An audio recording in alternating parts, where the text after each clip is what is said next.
Na Argentina, multidões lutam pela liberdade, mas o governo não sabe como acabar com o lockdown. Esse é o Visão Libertária, sua fonte de informações descentralizadas e distribuídas. Não é só no futebol que, apesar das estrelas milionárias que possui no seu elenco, Venezuela do Sul não consegue prosperar. Venezuela do Sul, vocês sabem, é aquele país que alguns estatistas chamam de Argentina. Dona do maior PIB per capita dos últimos anos do século XIX e, posteriormente, sexto maior PIB mundial, o país atravessou, nesses últimos 100 anos, 6 golpes de Estado, 5 ditaduras, 6 calotes. Tudo isso sem mencionar os muitos resgates pelo FMI e um recorde tipicamente argentino: 5 presidentes em 12 dias nas últimas semanas de 2001.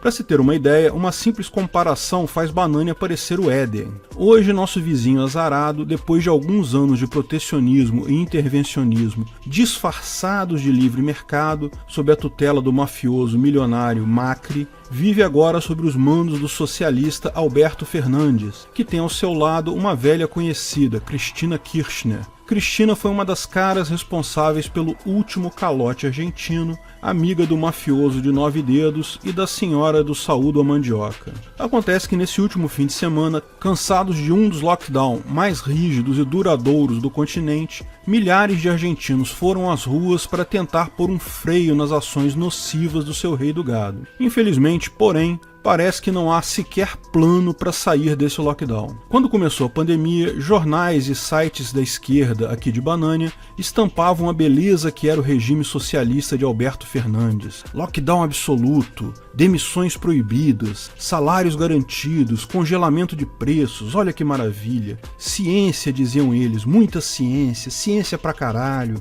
Os números continuavam, segundo os jornais socialistas, muito menores do que os números aqui de Banânia, tanto o número de infectados quanto de mortes, devido, lógico, a essa besteira de liberdade que Bulbasauro queria infligir aos bananenses. Onde já se viu deixar as pessoas tomarem decisões por elas mesmas? Isso é genocídio, gritam os socialistas científicos. Pois bem, enquanto a curva de mortes aqui em Banânia finalmente começa a diminuir, justamente quando estados e cidades começam a reabrir, será que é por coincidência?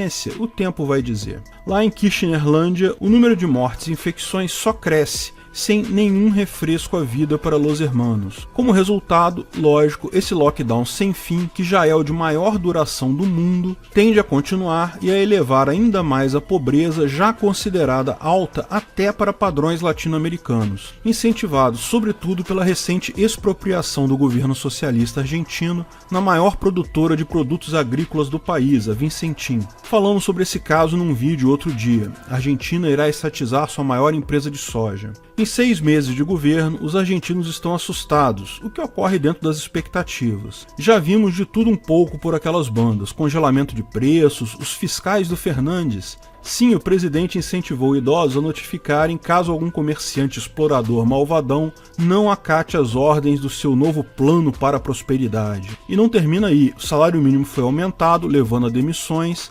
Automaticamente empregadores foram terminantemente proibidos de demitir pessoas. Dessa forma, não é de se espantar que as empresas quebrem e deixem mais desempregados no final das contas. Dessa forma, não é de se espantar que a nacionalização de uma empresa fosse um mecanismo ao qual o governo argentino não hesitaria antes de usá-lo. Por mais que tentemos compreender, a Argentina é assim. Seus políticos, a mentalidade de sua população, o gado médio, estão atolados num intervencionismo com 100 anos de existência. É como se fosse um grande bairro das Laranjeiras aqui no Rio de Janeiro. Quem conhece o bairro de Laranjeiras sabe do que eu estou falando. A situação lá é muito pior que a vivenciada aqui no Brasil, que ultimamente deu espaço a um mafioso que prometeu enxugar a máquina pública, liberalismo, menos controle do Estado sobre o seu cidadão. Olha que absurdo. Lá em Venezuela do Sul, anos de inflação, golpes de Estado, corrupção generalizada, alto gasto público remontam antes mesmo do homem que popularizou tudo isso, Perón,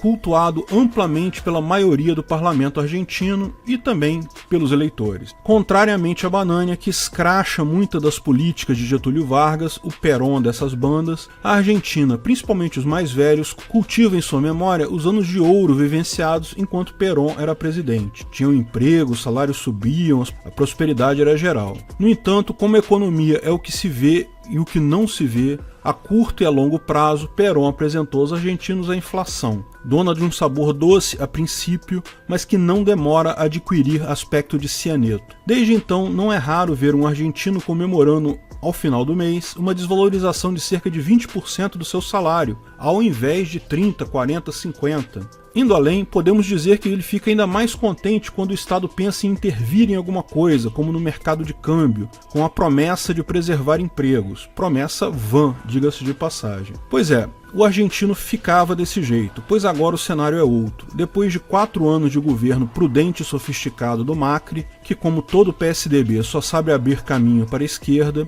depois de 6 meses do PT de Fernandes e lockdown, nossos irmãos estão cheios, fartos de anos de intervencionismo e de suas previsíveis consequências desastrosas. Sair agora do lockdown mais longo do mundo,